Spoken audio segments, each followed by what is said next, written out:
गागरोन दुर्ग के ऊपर, जैसा कि हमने पिछली कक्षा में देखा था कि गागरोन जो दुर्ग है हमारा वो कहां पर बना हुआ है, झालावाड़।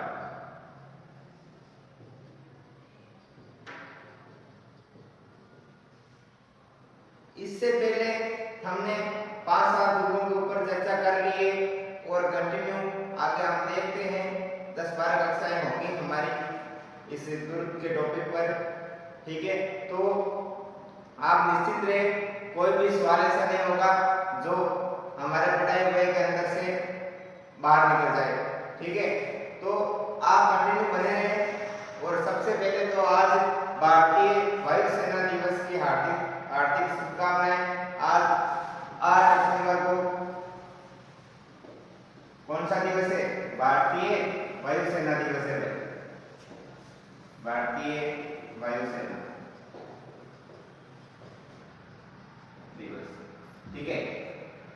तो हम चर्चा करेंगे हमारे गागरोन के ऊपर, ठीक है। तो देखते हैं इसका निर्माण कब हुआ, वही हमारी जैसे रोज हम प्रत्येक दुर्ग के ऊपर चर्चा करते आए हैं वैसे ही इस पर चर्चा करेंगे।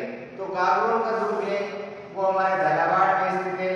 इसका निर्माण 1195 ईस्वी में डोडा वंश के परमार शासक बीजलदेव द्वारा किया गया। तो 1995 में बीजलदेव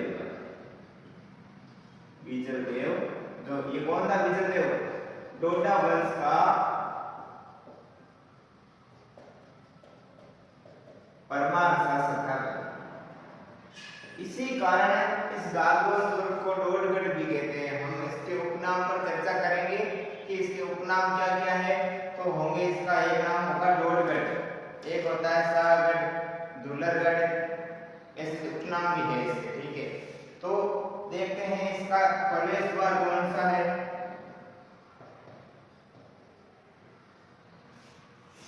प्रवेश द्वार, इसका निर्माण किया था, इसका प्रवेश द्वार का किसने, औरंगजेब ने।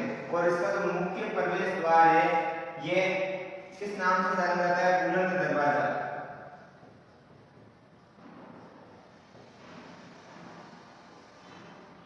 ठीक है।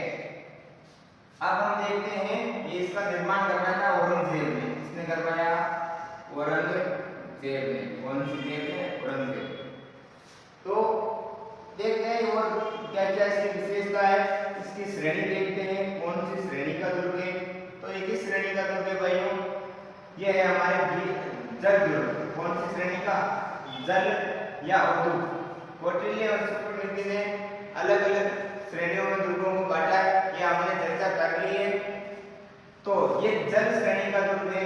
क्यों है जल श्रेणी का मतलब क्या हुआ, दो नदियों के संगम स्थल पर बना दुर्ग, ठीक है। तो आपके मन में सवाल आ रहा होगा कि सर ये कौन सी दो नदियों के संगम स्थल पर बना है। तो एक हो जाएगा काली सिंध और एक दूसरी नदी हो जाएगी आहू नदी। इन दो नदियों के संगम स्थल पर यह हमारा गागरोन का दुर्ग बना है, ठीक है। इसीलिए इसको जल या अवधूत दुर्ग की श्रेणी में रखा गया है। यह हो गया इसका श्रेणी हो गई, प्रवेश द्वार हो गया, निर्माण हो गया। अब हम देखते हैं इसके उपनाम। तो देखते हैं उपनाम क्या क्या है इसके। एक इसको बोलते हैं डोडगढ़। कौन सा गढ़, डोडगढ़। क्यों बोलते हैं, क्योंकि इसका जो निर्माण है बीजलदेव ने करवाया। और ये बीजलदेव कौन था, ये देखो हमने अभी लिखा है डोड वंश का परमार शासक, इसीलिए इसको डोडगढ़ भी कहते हैं। दूसरा हो जाएगा शाहगढ़,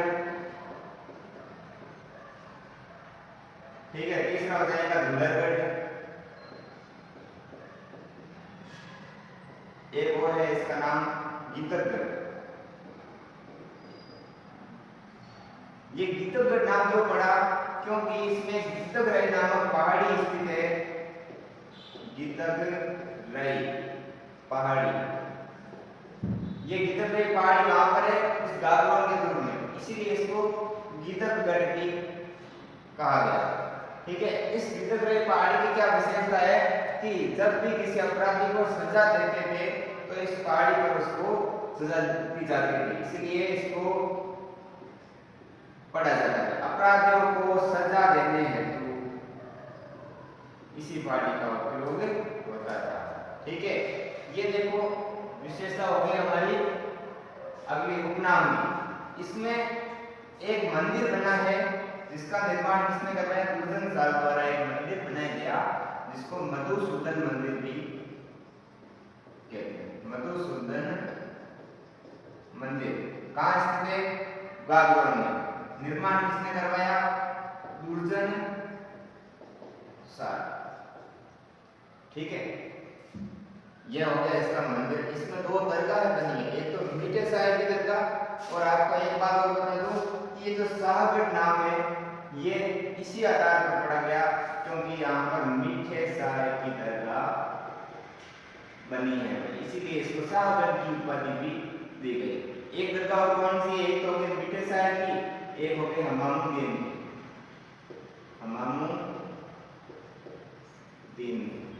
दरगाह। ठीक है, ये दो दरगाह हो गई, मंदिर हो गया, उपनाम हो गए, प्रवेश द्वार हो गया। अब हम देखते हैं इसके प्रमुख महल। ठीक है, प्रमुख महल है इसमें एक तो है अचलदास महल, एक है सरपट महल, ठीक है, एक हो जाएगा रंग महल, एक हो जाएगा हमारा खींचिया महल। ठीक है, इस प्रकार हम महलों पर चर्चा करेंगे तो आप निश्चित रहे, कोई भी ऐसा टॉपिक नहीं होगा हमारा जो हमारा छूट जाए, लेकिन आपको बने रहना है। इसी के साथ हम इसको लिखते हैं, नोट करते हैं। ठीक है, इसकी ये विशेषता होगी, हम क्रमवार इसको लिख लेते हैं। हमारा टॉपिक है बागवान, कहां पर है? झालावाड़। ठीक है, तो पहला बिंदु हो जाएगा इसका निर्माण।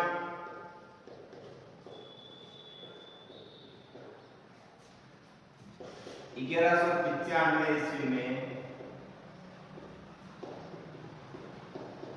डोडा वंश के हमारे परमार शासक थे कौन? बीजल देव द्वारा। डोडा वंश के परमार शासक बीजल देव द्वारा। ठीक है, यह हो गया कि जो डोडा वंश के जो परमार शासक थे बीजल देव, उन्होंने 1195 ईस्वी में इसका निर्माण करवाया। इसका प्रवेश द्वार देखते हैं, प्रवेश द्वार कौन सा हो जाएगा? बुलंद दरवाजा। बुलंद दरवाजा, इसका निर्माण किसने करवाया भाई? औरंगजेब ने। किसने करवाया? औरंगजेब। कौन सी देव? औरंगजेब। ठीक है, ये हो गया इसका प्रवेश द्वार। अब हम देखते हैं कि कौन सी श्रेणी का दुर्ग है, यानी कि कौन सी श्रेणी का? जल या औद्योगिक दुर्ग है। कौन सा दुर्ग है? जल या औद्योगिक दुर्ग। अब आपको पूछने की यदि जल दुर्ग है तो ये कौन सी दो नदियों के संगम पर बना है? तो लिख लो, काली सिंध वे आहू नदी के संगम, आहू नदी के संगम पर स्थित। ठीक है, अब हम देखते हैं कि इसके उपनाम क्या थे। उपनाम पहला था डोडगढ़। ये नाम क्यों पड़ा? क्योंकि डोडा वंश के परमार शासक बीजल देव द्वारा इसका निर्माण किया गया, जिसके कारण इसको डोडगढ़ के नाम से भी जानते हैं। एक हो गया शाहगढ़, ये नाम क्यों पड़ा भाई? क्योंकि जो मीठे साहिब की दरगाह बनी हुई है, इसी के कारण इसको शाहगढ़ भी कहते हैं। गीदमगढ़, गीदमगढ़ पहाड़ी के कारण इसको गीदमगढ़ भी कहते हैं। और ये हो जाएगा हमारा दुलरगढ़।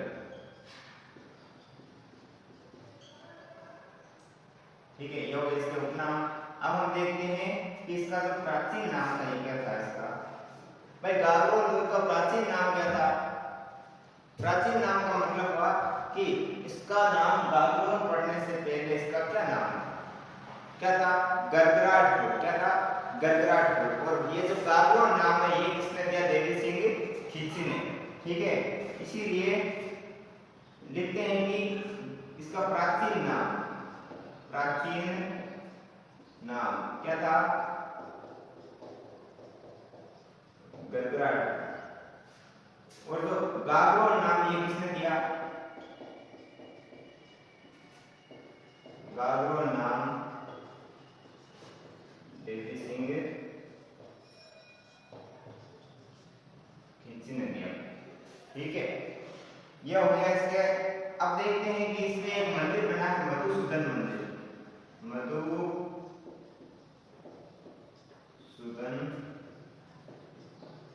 मंदिर स्थित है। इसका निर्माण किसने करवाया? तो हो जाएगा दुर्जन शाह। दुर्जन शाह। ठीक है, आगे हम चर्चा करते हैं कि इसके प्रमुख महल और प्रमुख जलाशय है, प्रमुख कौन कौन सी इसमें दरगाह है, ये सारी चर्चा हम आगे करेंगे। नोट करें। आगे हम चर्चा करते हैं कि इसमें और क्या क्या स्थित है। तो देखो इसमें मामुद्दीन की दरगाह स्थित है। मामुद्दीन की दरगाह स्थित। ठीक है, एक इसमें मीठे शाह की दरगाह है। मीठे शाह की दरगाह स्थित है। मीठे शाह की दरगाह स्थित। और क्या स्थित है इसमें? देखते हैं कि मधुसूदन मंदिर हो गया। एक इसकी खास विशेषता ये कि इसमें हिरामन जाति के तोते निवास करते हैं। तो आपको पूछ रहे कि किस दुर्ग में हिरामन जाति के तोते सर्वाधिक निवास करते हैं? तो हो जाएगा गागरोन का किला, गागरोन का दुर्ग। तो लिख लेना, इस दुर्ग में हिरामन जाति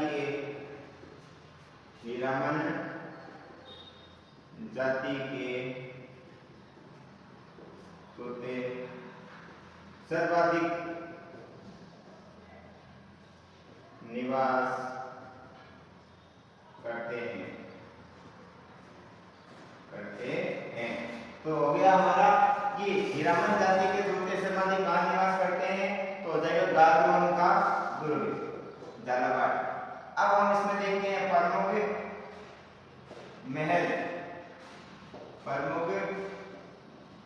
महल। पहला हो जाएगा अचलदास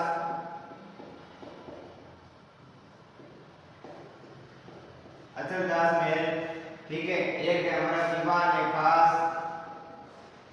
दीवान ए खास। एक हो जाएगा रंग महल, एक हो जाएगा सरपट महल। इस प्रकार 4-5 महल है इसमें। सरपट महल, एक हो जाएगा हमारा खीसिया महल।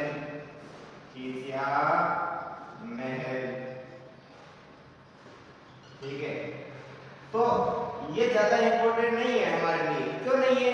क्योंकि हर दुर्ग में ये महल आपको छोटे छोटे महल मिल जाएंगे। अब देख लो, शीश महल है, बादल महल है, ये दीवान आम, दीवान खास, ये महल है।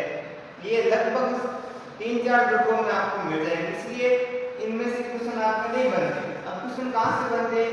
एक तो जो हम शुरू की चीजें पढ़ते हैं, कौन कौन सी, जैसे इसका सन है कब बना, और इसका प्रवेश द्वार कौन सा है, इसके उपनाम के बारे में क्वेश्चन बन सकता है।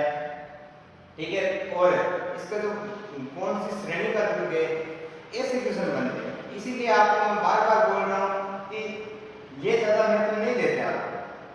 ठीक है, इसीलिए जब भी मैं पढ़ाता हूँ तो क्रमवार, जैसे श्रेणी हो गई, उपनाम हो गया, निर्माण हो गया, तो इसमें क्या क्या विशेषता है। जैसे इसमें देखो हिरामन जाति के तोते सर्वाधिक। अब ये इसी दुर्ग का क्वेश्चन बनेगा। ठीक है, मीठे साय की दरगाह है वगैरह वगैरह। मतलब ज्यादातर क्वेश्चन आपके जो हम शुरू में पढ़ते हैं और भी जो दुर्ग हमारा उन्हीं में से बनेंगे। ठीक है, अब हम देखते हैं कि इसमें और क्या क्या स्थित है, क्या क्या बना हुआ है। ठीक है, तो इसमें हो गया हमारा जामन जाति के तोते निवास करते हैं, ये हमने लिख लिया। इसके प्रमुख महल लिख लिए। अब हम इसमें देखते हैं कि इसमें संत पीपा की छतरी स्थित है। संत पीपा कौन थे भाई? संत पीपा कौन थे? प्रताप को संत पीपा कहते हैं। संत पीपा की छतरी और जन्म स्थली दोनों यहीं पर स्थित है भाई। छतरी में जन्म स्थली स्थित है। और आपको पूछ ले कि संत पीपा, नोट लगाकर लिख लेना कि संत पीपा का मंदिर और संत पीपा की गुफा कहां पर स्थित है। तो हमारा मंदिर तो हो जाएगा बाड़मेर में, समतड़ी बाड़मेर, और इसकी जो गुफा है वो टोडा राम सिंह टोंक में स्थित है। ठीक है, तो हम इसको भी लिख लेते हैं कि संत पीपा की गुफा कहां पर है? टोडा राम सिंह टोंक में। ठीक है, और इसका मंदिर पूछ ले आपको कि संत पीपा का मंदिर, संत पीपा का मंदिर कहां पर है? तो हो जाएगा कहां पर है? समदड़ी बाड़। ठीक है भाइयों, तो यह हो गया। संत पीपा कौन थे? हमारे प्रताप को संत पीपा के नाम से जानते हैं। क्यों जानते हैं? क्योंकि एक बात हो रही कि जो संत पीपा थे इनको दर्जी समाज में देवताओं के रूप में पूजा जाता है। क्यों पूजा जाता? ठीक है, आपको पूछ ले कि संत पीपा को दर्जी समाज इतना क्यों पूजते थे? ठीक है, क्योंकि ये दर्जी का व्यवसाय करते थे। कहां पर? जो हमारे बाड़मेर है, बाड़मेर में इनका मंदिर इसीलिए बनाया गया क्योंकि ये दर्जी का व्यवसाय करते थे। ठीक है, इसी कारण इनको दर्जी समाज जो है वो देवताओं के रूप में मानते, देवता के रूप में मानते थे।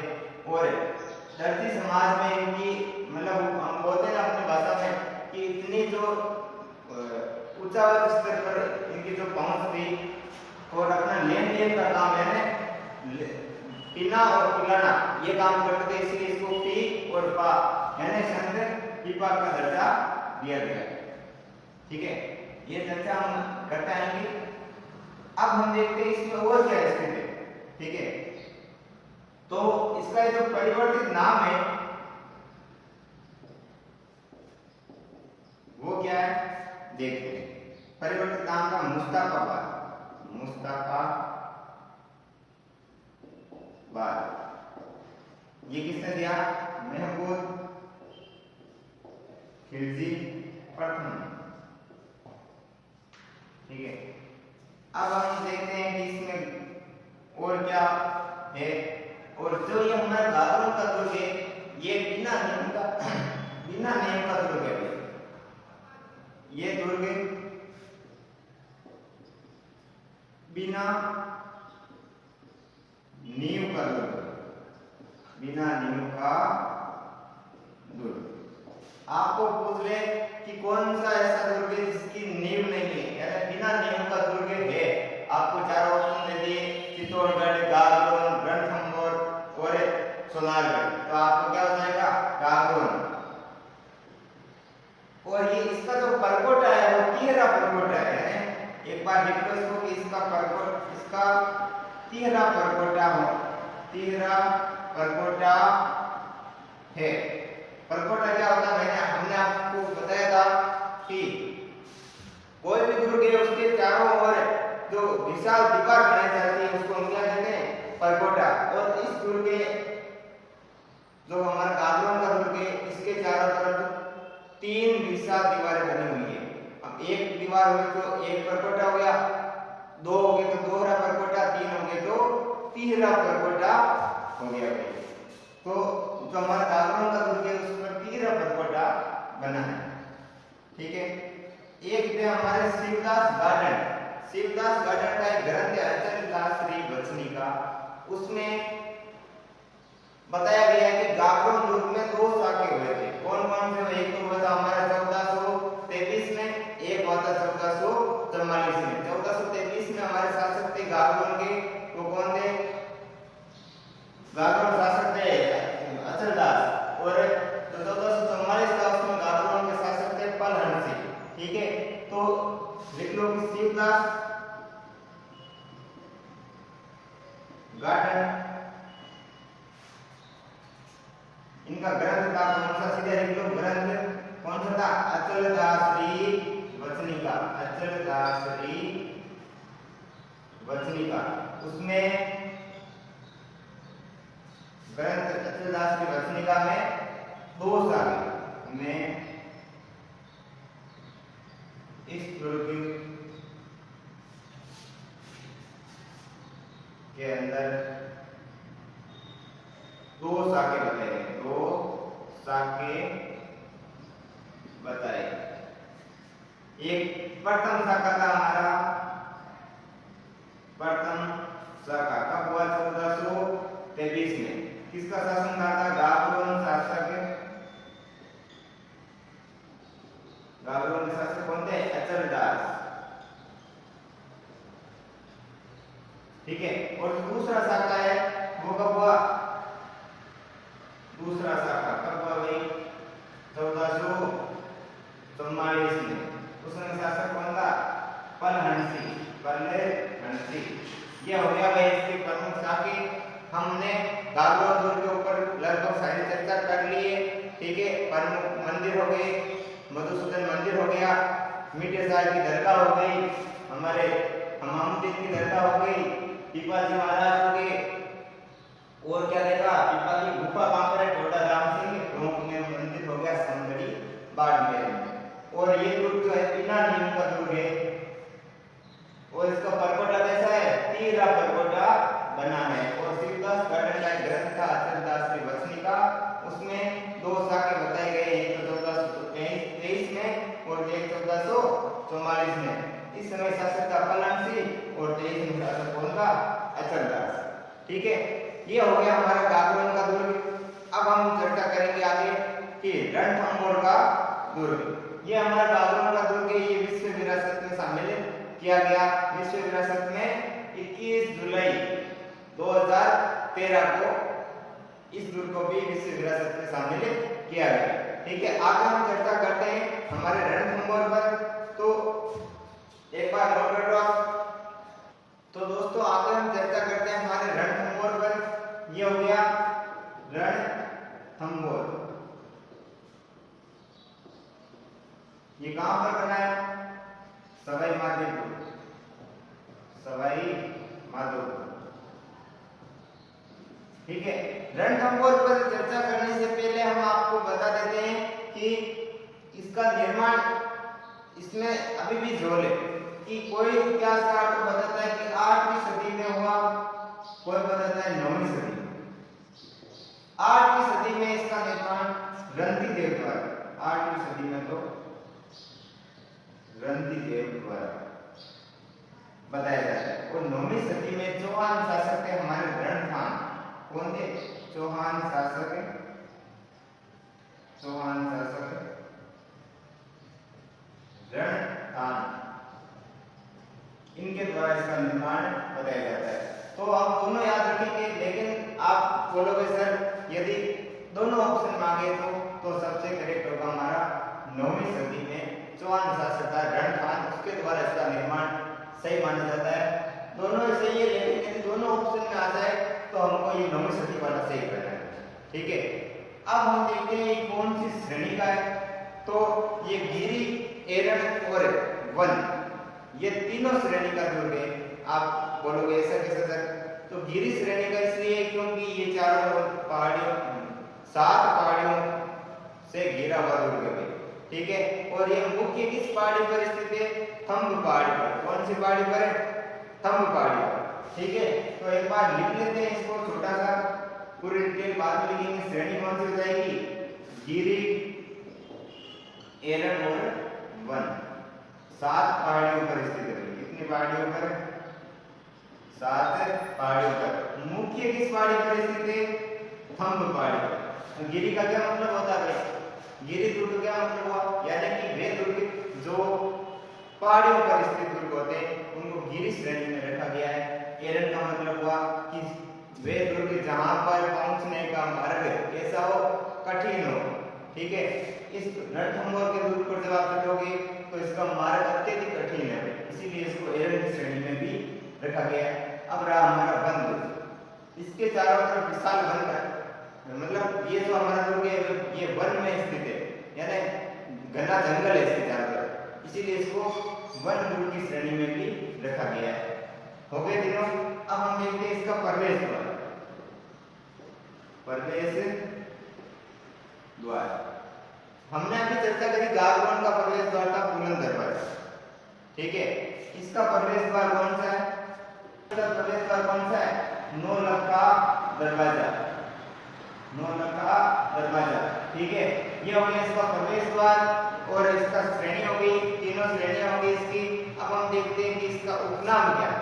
तो इसके 3-4 उपनाम भी है, तो यहाँ पर दिख रहा है इसके उपनाम।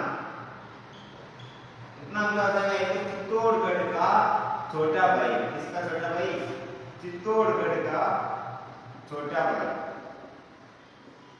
छोटा भाई। दूसरा हो जाएगा दुर्गा धीराज। दुर्गा धीराज। एक है इसका हमीर की आन बान शान का प्रतीक। हमीर की आन बान का प्रतीक। आपको पूछना है हमीर की आन बान का प्रतीक कौन सा है? रणथंभौर। ये हो गई इसके उपनाम। प्रमुख महल देखते हैं, इसमें एक महल है रणत भंवर त्रिनेत्र गणेश मंदिर। ठीक है, ये हमारे राजस्थान का सबसे बड़ा गणेश मंदिर कौन सा माना जाता है? रणत भंवर मंदिर। ठीक है, तो हम चर्चा करेंगे। एक तो हमारा रणत भंवर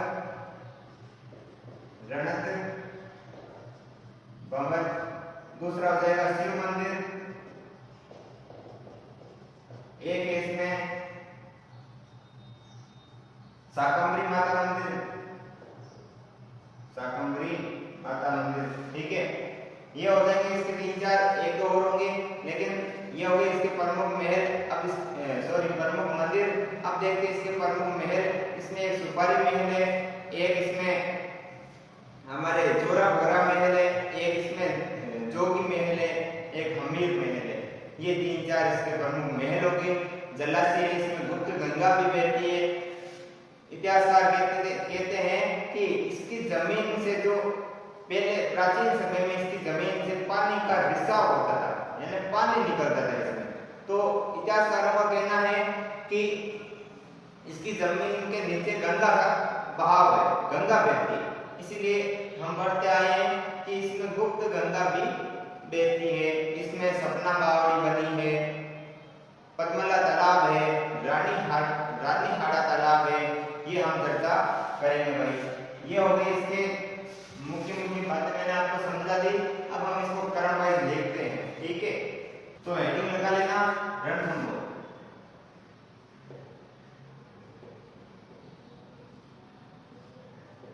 कहां पर है?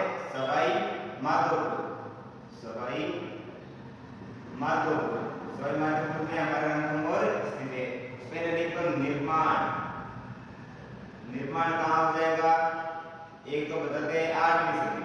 8वीं सदी में किसके द्वारा? रणतीदेव द्वारा। ठीक है, एक तो 9वीं सदी में। 9वीं सदी में रणथान चौहान द्वारा। रणथान चौहान द्वारा। ठीक है, अब हम देखते हैं इसकी और क्या विशेषता थी। हमारी श्रेणी देखते हैं। श्रेणी कौन सी हो जाएगी? गिरि, एरन और वन, ये तीनों श्रेणियों का दुर्ग है। ये दुर्ग, अगला बिंदु हो जाएगा, ये दुर्ग 7 पहाड़ियों से घिरा हुआ है। 7 पहाड़ियों से घिरा दुर्ग कौन सा है? गिरा दुर्ग। और थंब पहाड़ी पर स्थित है, थंब पहाड़ी पर स्थित। ठीक है, ये हो गया। अब देखते हैं और क्या विशेषता है इसकी। तो हो जाएगा इसका प्रवेश द्वार। प्रवेश द्वार अभी हमने चर्चा करी, कौन सा है, नौलखा दरवाजा। नौलखा दरवाजा इसका हो गया प्रवेश द्वार। अब हम चर्चा करते हैं कि जो इसका प्रमुख महल है, कौन कौन से इसमें प्रमुख महल, सुपारी महल है, सुपारी महल। ठीक है, तो एक बार हम देखते हैं कि इसके उपनाम क्या है। प्रमुख महल तो बाद में देखेंगे, उपनाम देख लेते हैं। उपनाम हो जाएगा एक तो चित्तौड़गढ़ का छोटा भाई, चित्तौड़गढ़ का छोटा भाई, इसको कहते हैं हमारे रणथंभौर।